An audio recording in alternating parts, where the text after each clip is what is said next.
ಅದು ರಾಜಕೀಯ ಭಿನ್ನಾಭಿಪ್ರಾಯ ಕಾರಣ ಆಯ್ತು sir J D S B J P ನಡುವೆ. ನೋಡಿ, ನಾನು ಭಾಳ ದಿವ್ಸದಿಂದ ಇವ್ರು ಅಡ್ಜಸ್ಟ್ಮೆಂಟ್ ಅದಾರೆ. ಇವರು ಬಿ ಜೆ ಪಿನ ಹಾಳು ಮಾಡ್ಲಕತ್ತಾರ. ಮತ್ತು ವಿಧಾನಸಭೆಯಲ್ಲಿ ಎಷ್ಟು ಇಶ್ಯೂ ಅದ ಇವತ್ತು.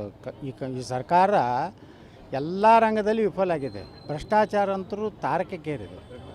ಇವತ್ತು ಕೆ ಪಿ ಎಸ್ ಸಿ ಹಗರಣ ಇದೆ, ವಾಲ್ಮೀಕಿ ಹಗರಣ ಇದೆ, ಪರಿಶಿಷ್ಟ ಜಾತಿ ಪರಿಶಿಷ್ಟ ಪಂಗಡದ ಹಣ ದುರುಪಯೋಗ ಇದೆ, ನೀರಾವರಿ ಯೋಜನೆಗೆ ರೊಕ್ಕ ಕೊಟ್ಟಿಲ್ಲ, ನೂರಾರು ಸಮಸ್ಯೆ ಇದ್ದರೂ ಸಹಿತ ಯಾವುದೂ ಪರಿಣಾಮಕಾರಿಯಾಗಿ ಹೋರಾಟ ಮಾಡದೆ ಹೊಂದಾಣಿಕೆಯಿಂದ ಎಲ್ಲ ಇಲ್ಲಿ ತನಕ ಆದಂಥ ಹೋರಾಟ ಎಲ್ಲನೂ ಸಾಂಕೇತಿಕ, ಯಾವೂ ದಂಡಿಗೆ ಮುಟ್ಸೋವಂಥದ್ದಲ್ಲ. ಏನು ಹೇಳಿದ್ರು, ಬೆಂಗಳೂರಿನ ಪಾದಯಾತ್ರೆ ಮೈಸೂರಿಗೆ ಹೋಗ್ತೀನಿ, ಮೈಸೂರು ಮುಟ್ಟೋದ್ರೊಳಗೆ ಸಿದ್ದರಾಮಯ್ಯನವ್ರು ರಾಜೀನಾಮೆ ಕೊಡ್ತೀನಿ ಅಂದರು, ಕೊಡ್ತಾರಂತ ಹೇಳಿದ್ರು, ಅದೂ ಆಗಲಿಲ್ಲ. ಮತ್ತು ನಾವು ಯಾವಾಗ ಟೀಕಾ ಮಾಡಿದಾಗ ನೀವೆಲ್ಲ ಮಾಧ್ಯಮದವರು ನಮ್ಮ ಹೇಳಿಕೆಯನ್ನು ಕೊಟ್ಟಾಗ ಅವರ ಹಿಂಬಾಲಕರು ಚೇಲಾಗಳು ಯತ್ನಾಳಿಗೆ ನಾಲಿಗೆ ಚಪ್ಪಲೈತಿ, ಅಮಾಸೆ ಬಂದಾಗ ಒಮ್ಮೆ ನಾಲಿಗೆ ಬಿಡ್ತಾನೆ, ಏನೇನೋ ಕಮೆಂಟ್ ಮಾಡ್ತಿದ್ರು.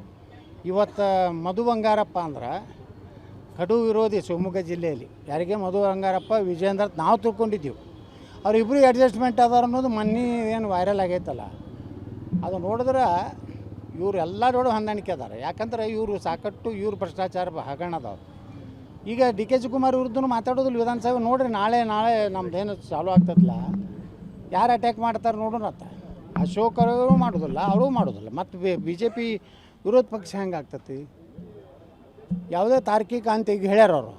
ಎಲ್ಲಿವರೆಗೆ ನಾಗೇಂದ್ರ ರಾಜೀನಾಮೆ ಕೊಡೋದಲ್ಲ, ಇಲ್ಲಿ ಸದನ ನಡೆಸಿಕೊಡೋದಿಲ್ಲ. ಅದಕ್ಕೆ ಗಟ್ಟಿ ಇರ್ತಾರೆ. ಇಲ್ಲಿ ನೋಡೋಣ. ಈಗ ಬರೀ ಸದನ ನಡೆಸಿಕೊಡೋದು ಅಷ್ಟೇ ಅಲ್ಲ, ಮೊದಲು ಈ ಸರ್ಕಾರದ ಏನೇನು ವೈಫಲ್ಯಗಳದಾವೆ, ಭ್ರಷ್ಟಾಚಾರ, ಇವತ್ತು ಸರಿಯಾಗಿ ಜನರಿಗೆ ಇವತ್ತು ಬರಗಾಲ ಬಿದ್ದಿದೆ. ಯಾವುದು ಸುಮ್ಮನೆ ಕಾಟಾಚಾರಕ್ಕೆ ಮಂತ್ರಿಗಳು ಬರ್ತಾರೆ, ಒಂದು ಹೊಲದಾಗ ಹೋಗ್ತಾರೆ, ಒಂದು 2 ತೆನಿ ಹಿಡಿತಾರೆ, ವೀಕ್ಷಣೆ ಮಾಡಿದ್ರೆ ಏನು ಸುಡುಗಾಡು ವೀಕ್ಷಣೆ, ಸೆಂಟ್ರಲ್ದೊಂದು ಇದು ಬರಬೇಕು ಟೀಮ್ ಬಂದು ಪ್ರತಿಯೊಂದು ಯಾವ್ಯಾವ ಬೆಳೆ ಎಷ್ಟು ಹಾನಿಯಾಗಿದೆ, ಎಷ್ಟು ರೈತರಿಗೆ ಪರಿಹಾರ ಕೊಡಬೇಕು, ಕೇಂದ್ರಕ್ಕೂ ಒಂದು ಇದನ್ನು ಕೊಡಬೇಕು. ಇವ್ರು ಕೇಂದ್ರ ಸರ್ಕಾರ ಕೊಡ್ತಾನೇ ಇಲ್ಲ.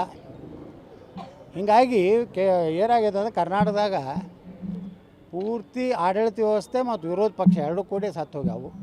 ಬಿಡದಿ ರೈತರು ಪಾಪ ಹೋರಾಟ ಮಾಡ್ಲಕತ್ತಾರೆ, ಅವ್ರು ಕಾಟಾಚಾರಕ್ಕೆ ಮಾಡ್ಲಕತ್ತಾರ.